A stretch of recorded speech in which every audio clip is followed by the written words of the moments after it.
First, a spine-chilling murder. He cut her body into 35 pieces, stored them in a fridge, and then stealthily went out at 2 a.m. every night, slowly disposing of different parts of her body in a forested area of Delhi in an attempt to cover up the crimes. But then there's more horror, a murder most foul, followed then by misogyny, bigotry, and victim shaming. And in the process, has the real issue gotten buried? That's the public crisis of domestic violence against women. Is the issue of women's safety becoming a casualty in the Shraddha murder case too? Has the toxic focus on issues like how Shraddha met her partner via a dating app, on how she was in a live-in relationship, whether she made choices that were independent of her family's wishes, does that take away from the grim National Crime Records Bureau data that shows the massive scale at which Indian women face violence? Tonight on We the People, we don't want to go on about the gory details about this macabre crime. Instead, let's focus on the lessons to be learned from the Shraddha Walkar murder case. Tonight we're asking, how can we ensure that other Shraddhas out there who are putting out red flags, who are isolated and depressed about being judged for exercising their choices, does not become another statistic?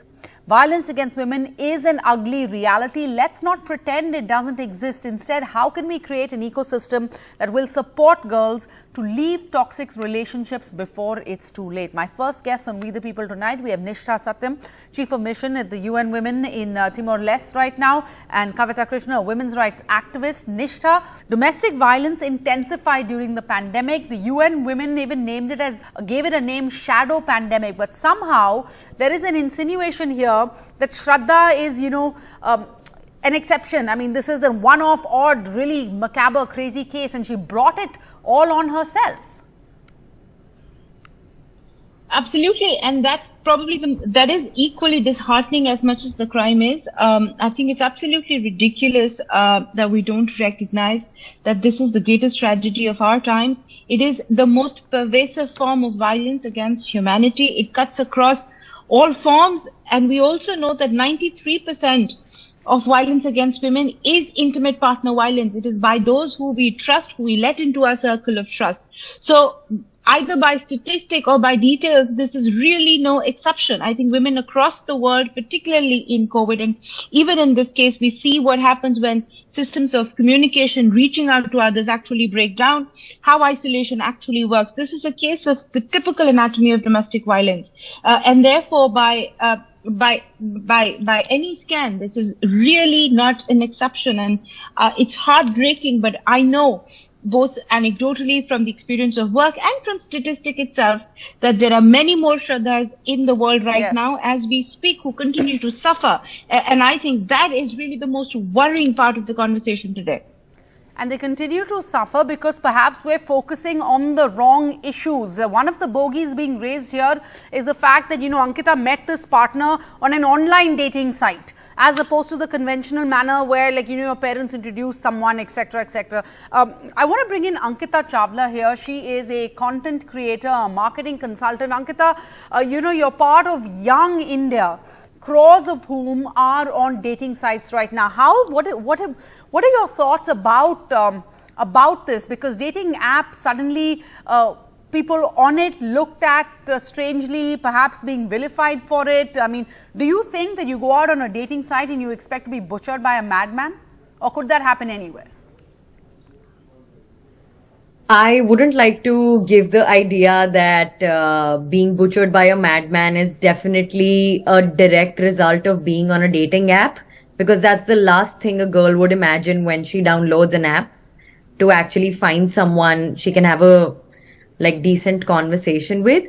That being said, I mean, as you mentioned, dating apps are not a new phenomena. They've existed for a while, but the only reason they come into discussion is because something so gruesome has happened. And I think the way we talk about this incident has so much impact on how, the entire discourse about women dating men and women being with men in modern relationships is viewed, not just by young adults, but by a lot of impressionable minds.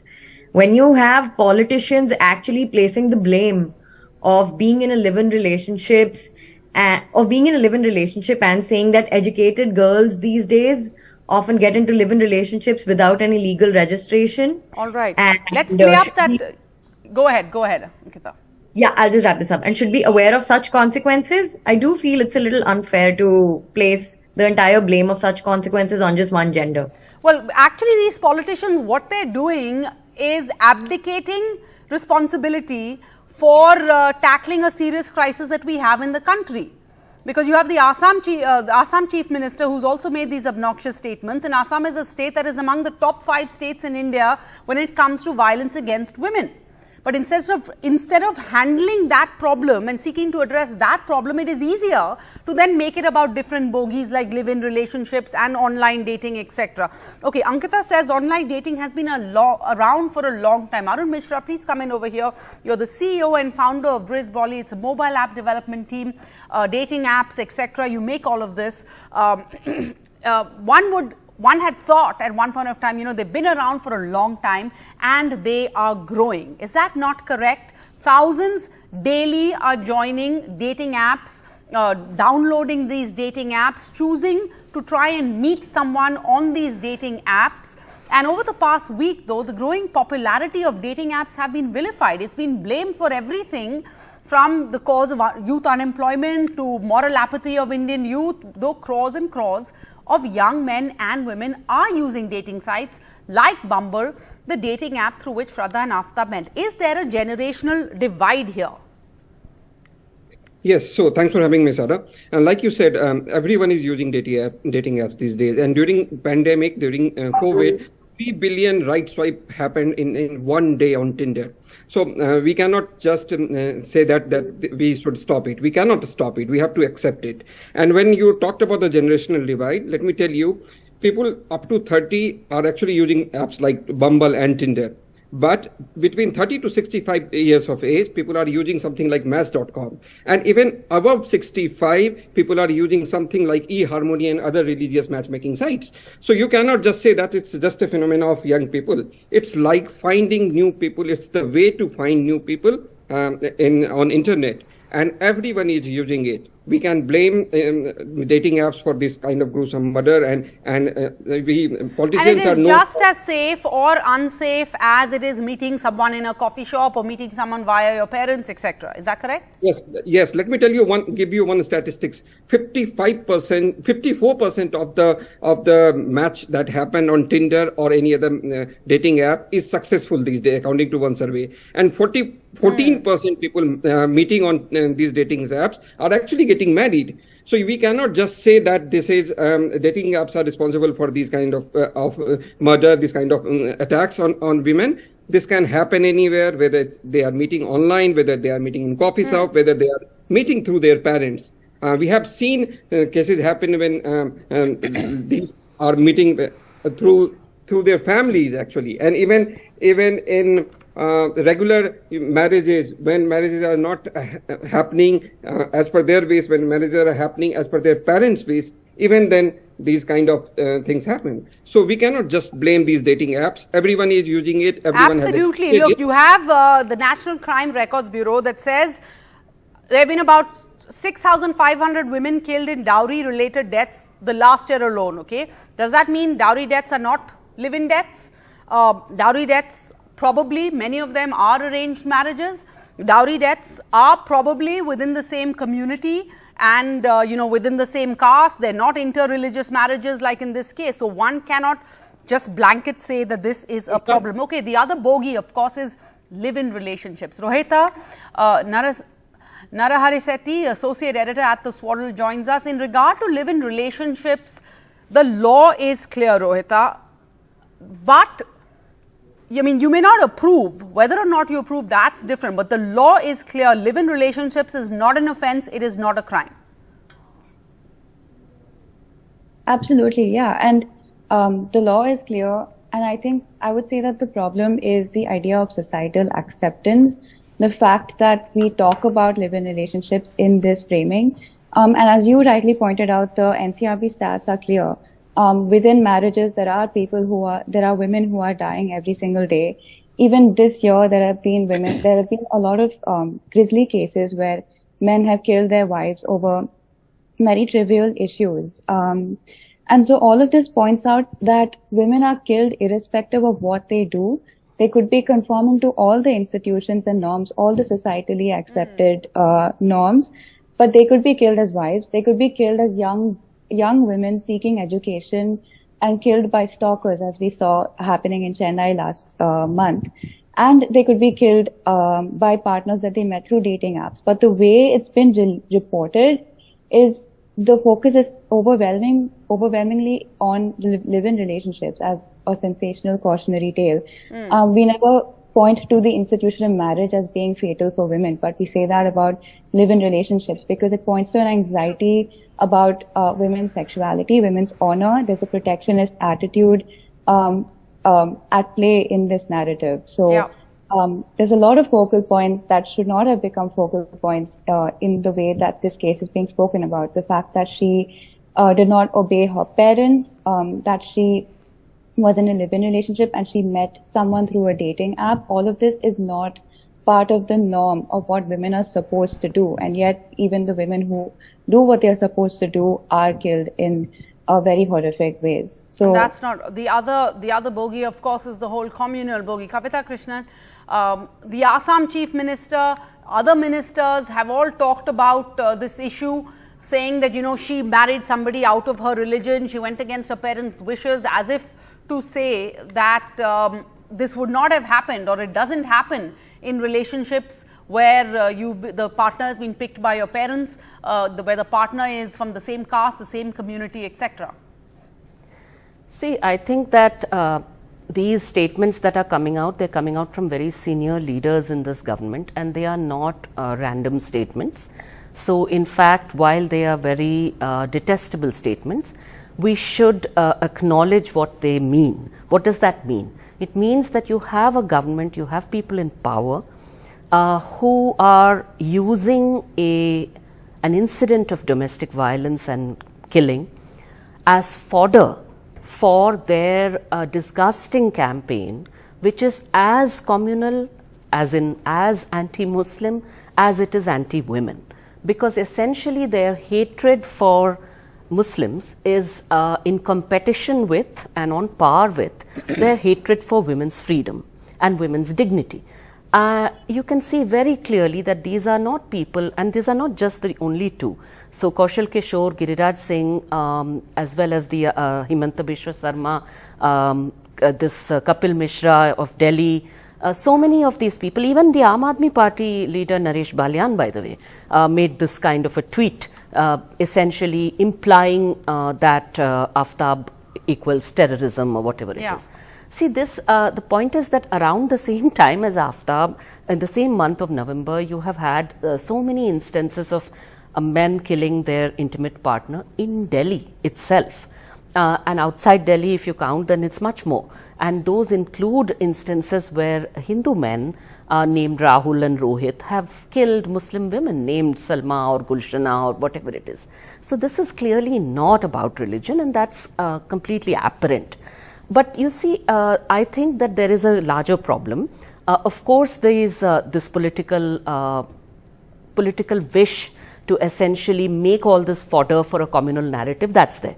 But beyond that, I would say that the fact that all of us, the media and so many of us, the fact that we tend to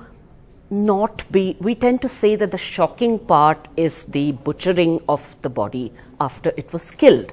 So we are fascinated by those details, we are repelled by those details. We are not shocked by the pandemic of domestic violence, intimate partner violence that is there in our country all over the world. In our country, the Delhi High Court has said that of women, women's murders, in 9 out of the 10 cases that come before them, the perpetrator is the husband, the victim is the wife, and the place of the killing is the home. Think about that. And this is not just in India. All over the world, this is the reality. And if we really think about what that means, prolonged domestic violence essentially means that you are, being in an abusive relationship is being imprisoned, it is being subjected to custodial torture, for a prolonged period of time, it has an impact on your entire being, on your spirit, and the fact that we are not shocked by that, and that we have only two ways of responding to that as a society. One is to say, oh, if it's that bad, why doesn't she leave? And the other is to say that the laws made to offer some relief to these women are basically, being misused for false cases. So if you ask people, do you know, who campaign about false cases, you ask them, do you believe that any cases are real? Well, until and unless the woman is killed, it's not real. Yeah. The same is for rape also, of course, that, if a woman complains of rape, oh, she must be lying. But, if she's killed, then you make a whole thing about it. The point is that domestic violence is what we should be shocked by, and we should ask ourselves, why are we not, spending our anger in demanding from the government? Why is it that our shelters are like prisons? Why is it that that women are shamed inside shelters, so-called? We don't have enough shelters.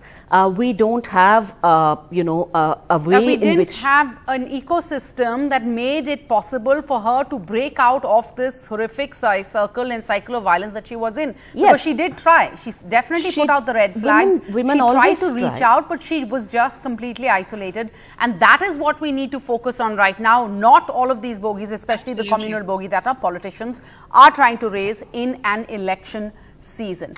But I want to then go back to the question we started off the show with. What can we learn from this? How can we do this differently so we're not back here in studio in another month discussing another case? Veda Chopra, senior psychologist at the Manas Foundation. This is an unimaginably ghastly murder by a partner, a live-in partner, Aftab Poonawalla in Delhi. But are we missing the bus here? In Shraddha's case, I want to ask, because a lot of parents are wondering, what are the lessons to be learnt from this horrific episode? I think one of the first lessons that and one of the first things that we, speak about is the generational gap. And with respect to women, we've not been able to understand why this generational gap exists. When we are easily okay with learning smartphones, then why aren't we understanding women's expression for freedom and how it's been changed over the years? Second, what kind of role models or what kind of parenting styles are we adopting with respect to men?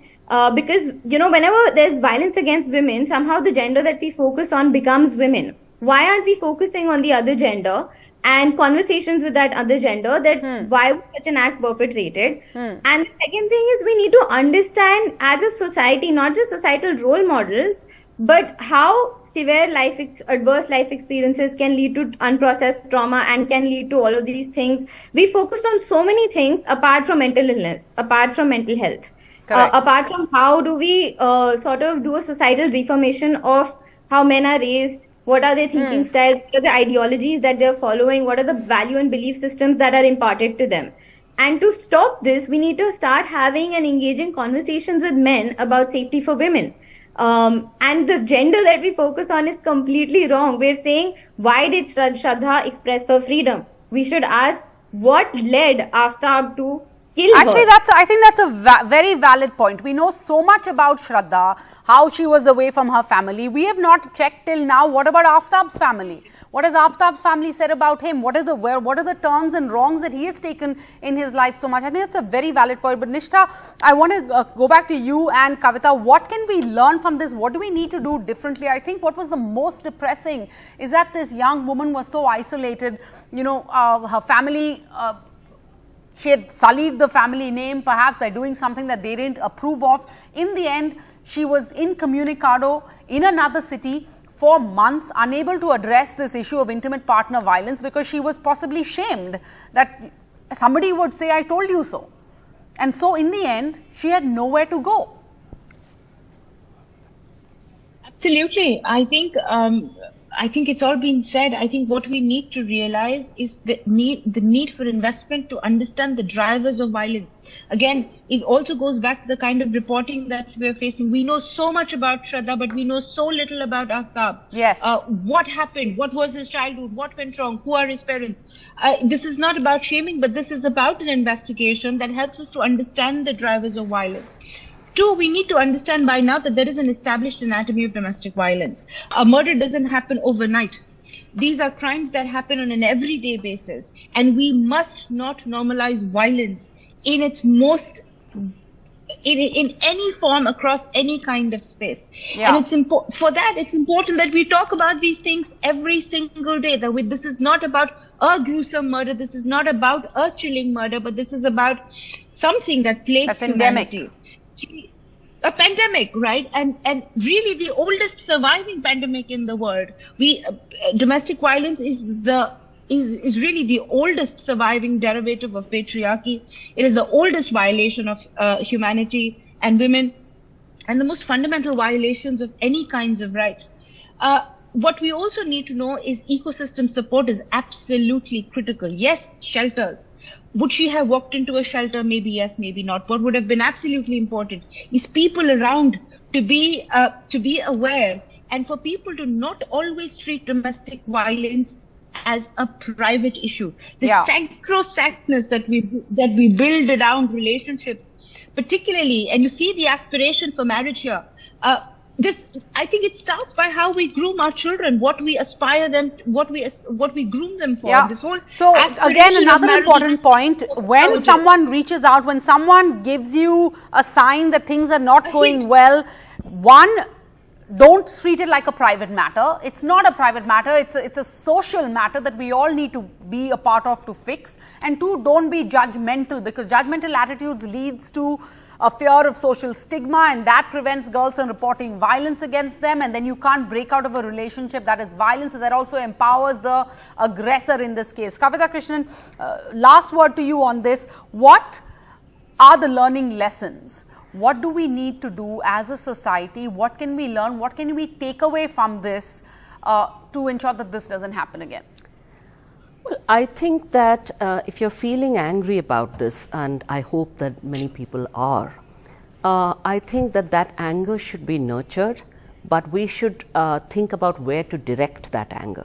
It is all too easy to only direct it on this one perpetrator that you're being told so much about by the media. But it's not the right thing to do. The right thing to do, I think, is to, one place to direct anger is to recognize that, yes, okay, society, has many prejudices. There are many people around us who will say, oh, live-in relationships are wrong, or, Hindus, girls shouldn't marry Muslim men, and this and that. They may be all prejudices. But the point is that when those who hold power, who have the power to allocate resources from the taxes that we pay, when those people are, trying to fan the fires of this misogyny and bigotry, instead of really putting money into setting up shelters, into setting up, counseling, into setting up helplines, into messaging. Have you ever, in my life here in India, I have not seen public messaging about domestic violence which is paid for by government funds. Not a single message. So why not?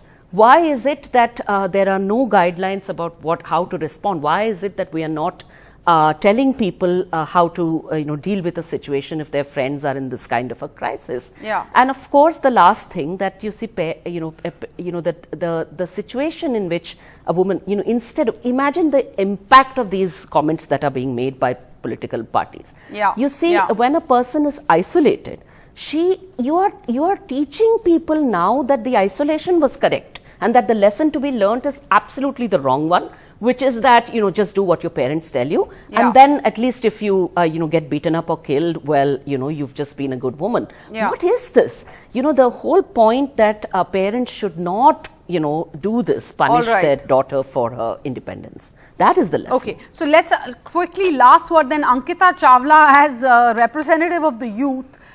I just want to get a quick response from you. I'm sure you've been talking to friends, etc. What is the response of the youth to this whole thing that, do what your parents ask you to, and if you don't, your parents will ostracize you, and at no point can you come home. In the olden days, when you were married, parents told you if you came home and complained of domestic violence, you were told, beta, now this is your new house, sort it out.